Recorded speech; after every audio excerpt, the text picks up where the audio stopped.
Assalamualaikum warahmatullahi wabarakatuh. Perkenalkan, nama saya Yolanda Nur Oktavia dari Program Studi Sistem Informasi Angkatan 2018. Dan di sini saya ingin menjawab soal UAS mata kuliah perakitan dan instalasi jaringan komputer. Saya dari kelas R03. Jadi di sini soalnya itu saya diminta untuk memberikan ulasan tentang perkembangan jaringan komputer dan memilih topik bebas. Baik, di sini saya mengambil topik tentang jaringan pada layanan transmisi digital, perkembangan jaringannya. Yang pertama itu ada ISDN atau Integrated Service Digital Network. Nah, pada dasarnya ISDN ini merupakan jalan untuk melayani transfer data dengan kecepatan yang lebih tinggi daripada saluran telepon yang biasa atau reguler. Dia itu memiliki kecepatan transfer sampai dengan 128.000 bits per detik. ISDN juga dapat dikoneksikan dengan lokasi lain seperti halnya saluran telepon, sepanjang lokasi tersebut juga terhubung dengan jaringan ISDN. Kemudian sebuah standar telekomunikasi internasional untuk suara, video, dan data melalui saluran telepon digital atau saluran telepon biasa. ISDN ini mendukung data transfer lebih dari 128 KB bit per second. Lalu ada jenis-jenis ISDN. Yang pertama itu Basic Rate Interface yang terdiri dari 64 KB untuk transmisi control information. Lalu yang kedua ada Primary Rate Interface, terdiri dari 23 bit channels dan 1 di channel atau 30 bit channel dalam 1 di channel. Selanjutnya ada VSAT atau Very Small Aperture Terminal. VSAT adalah terminal pemancar dan penerima transmisi satelit yang tersebar di banyak lokasi dan terhubung ke hubungan sentral melalui satelit dengan menggunakan antena parabola diameternya hingga 4 meter. Jaringan VSAT sendiri menyediakan akses yang sangat efisien dan metode ini cost efektif untuk distribusi data ke banyak lokasi dengan tingkat pelayanan dan perawatan yang sama di tiap titik. VSAT mudah diatur dari suatu tempat dibandingkan dengan komunikasi terestrial yang menggunakan banyak jalur komunikasi dan peralatan dari penyedia jaringan dan vendor yang berbeda. Dan teknologi ini tuh sesuai bagi pengguna yang membutuhkan komunikasi dan jaringan independen yang menghubungkan sejumlah tempat yang terpisah secara geografis. Jaringan VSAT adalah layanan tambahan dari penyedia jasa satelit untuk mendukung aplikasi internet, data, LAN, suara, dan faksimilasi SETA VoIP. Lalu di sini ada kelebihan VSAT dibandingkan dengan kabel. Dalam hal biaya, sulit dibandingkan nih antara VSAT dengan layanan terestrial. Terestrial selalu memperhitungkan jarak dan kapasitas, sementara VSAT hanya memperhitungkan kapasitas. Jauh maupun dekat jarak yang ditempuh tidak masalah. Lalu jaringan berbasis VSAT memberikan solusi efisien, metode cost efektif, dan reliable untuk distribusi data ke sejumlah lokasi berbeda tanpa terkait jarak. Jadi untuk si VSAT ini itu masalah jarak dia tidak masalah ya, untuk tidak ada kendala gitu untuk jarak. Lalu aplikasi VSAT ini tersedia hanya pada stock market and news broadcasting, training and distance learning, distribusi financial trends and analysis, update data pasar, berita dan katalog, distribusi video dan TV programs. Terus kemudian perusahaan pengguna VSAT.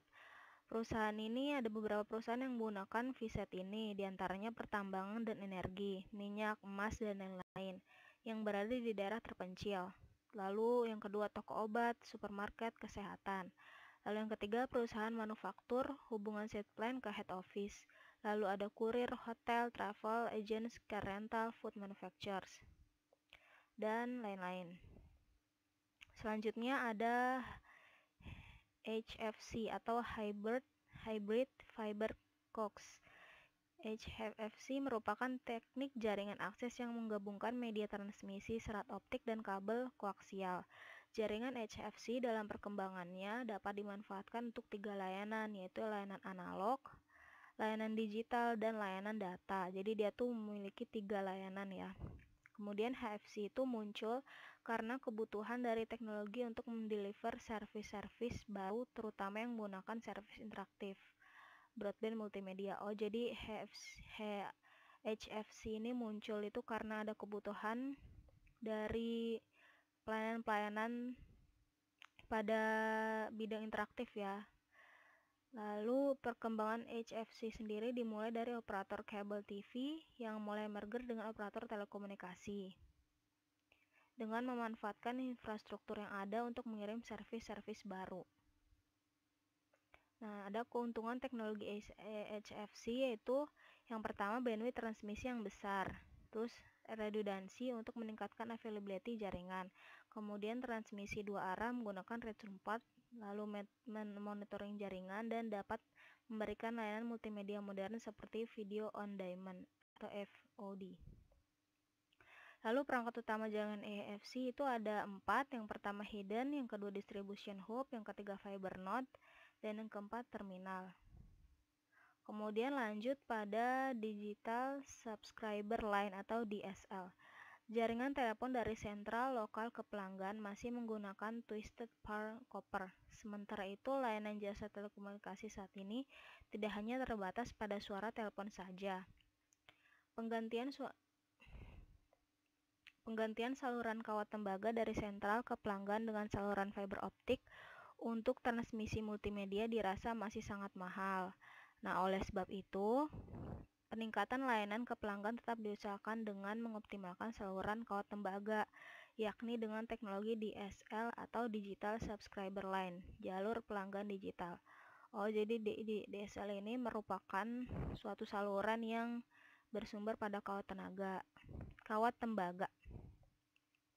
Lalu, sebuah metode transfer data melalui saluran telepon reguler.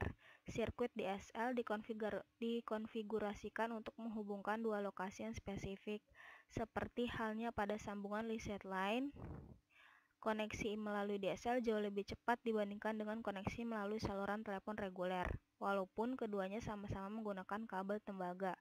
Konfigurasi DSL memungkinkan upstream maupun downstream berjalan pada kecepatan yang berbeda maupun dalam kecepatan yang sama. Kemudian ada jenis-jenis DSL. Yang pertama itu ada ADSL, yang kedua HDSL, yang ketiga SDSL, dan yang keempat VDSL. Lalu selanjutnya ada ADSL atau Asymmetrical Digital Subscriber Line. Nah, di sini itu teknologinya secara mendasar cocok untuk mengakses internet karena ia dibuat untuk memberikan lebih banyak lebar pita untuk aliran ke bawah. Istilahnya itu kayak downstream, yakni dari sentral ke pelanggan, daripada sebaliknya upstream dari pelanggan ke sentral. Jadi dia tuh posisinya itu, posisi jaringan dari lebar pitanya itu kebanyakan ke arah bawah ya, ke pelanggan. Lalu laju downstreamnya berkisar dari 1,5 Mbps sampai 9 Mbps megabit per detik ya. Sementara upstreamnya dari 16 KB sampai 64 KB. Transmisi ADSL ini bekerja pada jarak sampai 18.000 kaki atau sekitar 5,48 km pada sepasang kawat tembaga pilin. Bersama dengan akses internet, perusahaan telekomunikasi berkemungkinan untuk dapat memberikan layanan akses LAN jarak jauh. Nah, LAN ini kan local area network ya, berarti dia itu jangkauannya itu pada area lokal, dan layanan VOD atau video on demand melalui ADSL.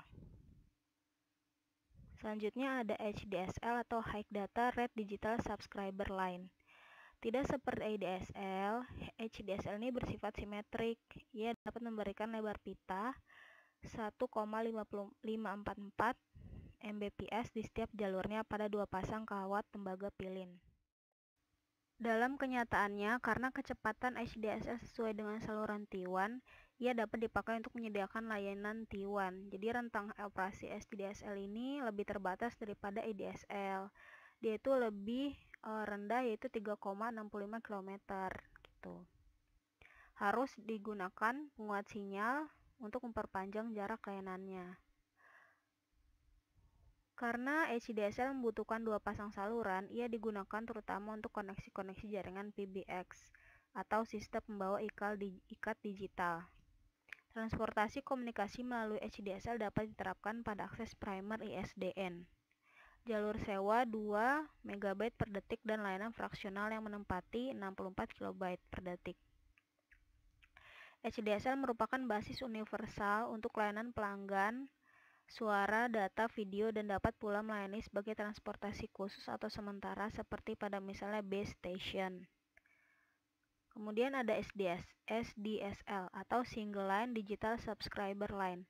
Sama dengan HDSL dalam hal memberikan 1,544 MB per second baik untuk downstream maupun upstreamnya, tapi pada sepasang kawat tembaga pilin. Jadi si SDSL ini juga menggunakan kawat tembaga sebagai bahan utamanya. Lalu penggunaan sepasang kawat saluran ini membatasi rentang operasi SDSL dalam praktek sekitar 3 km, merupakan batas aplikasi SDSL.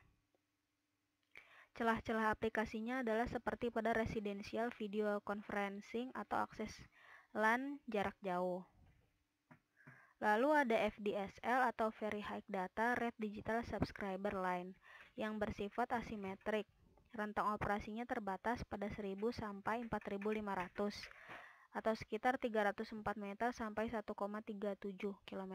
Jadi dia tuh lebih pendek ya rentang operasinya.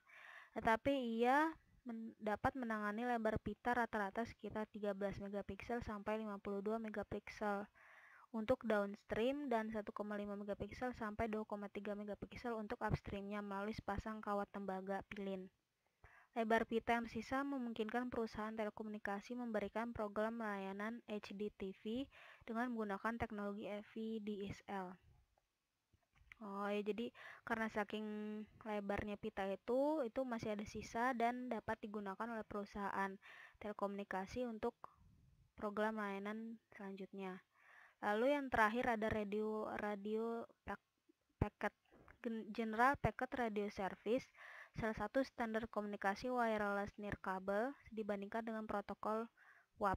GPRS memiliki kelebihan dalam kecepatannya yang dapat mencapai 115 KB per second dan adanya dukungan aplikasi yang lebih luas, termasuk aplikasi, grafis, dan multimedia. Jadi untuk radio packet ini jaringannya itu sangat luas dibandingkan dengan jaringan-jaringan yang dijelaskan tadi di atas. Baik, sekian dari ulasan saya tentang perkembangan jaringan komputer. Dan di sini topiknya tentang jaringan layanan data, transmisi digital. Kurang lebihnya mohon maaf. Wassalamualaikum warahmatullahi wabarakatuh.